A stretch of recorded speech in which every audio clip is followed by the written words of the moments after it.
L'OFAM a été créé il y a maintenant un peu plus d'une dizaine d'années par Christine Lagarde, juste dans la foulée de la crise financière de 2007-2008, pour suivre en fait l'évolution de l'accès des entreprises de toute taille, mais en particulier des ETI et des PME, au financement de marché. Donc c'est là son objectif premier, qui était au départ concentré sur la bourse. Le deuxième étant de promouvoir les financements de marché auprès des entreprises. Et le troisième, de stimuler en fait la recherche économique sur l'accès des ETI et des PME au marché financier.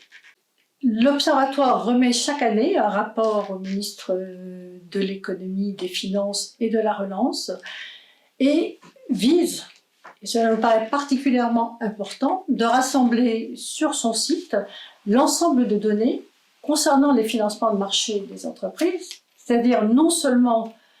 bien évidemment les chiffres de la bourse, actions et obligations, mais également tout ce qui est placement privé, donc les EuroPP, le capital investissement, les émissions de titres de créances négociables et le financement participatif. Nous souhaitons, depuis l'année dernière, donc, présenter de façon anticipée par rapport à la publication de notre rapport les chiffres de financement de l'année. Et c'est l'objet de la conférence que nous avons organisée aujourd'hui.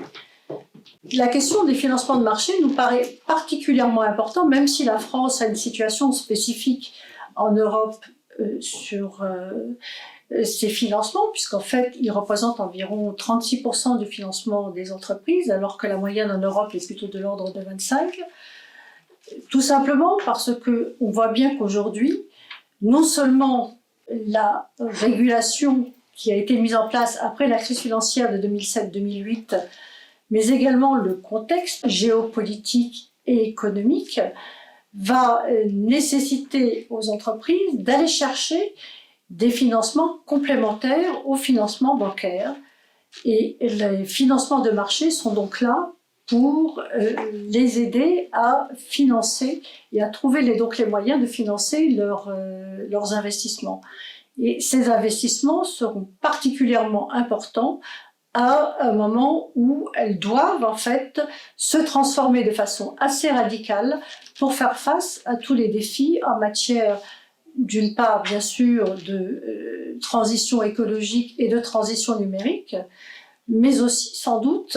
à une certaine réorganisation de leur chaîne de production qui résulte du contexte que l'on connaît aujourd'hui.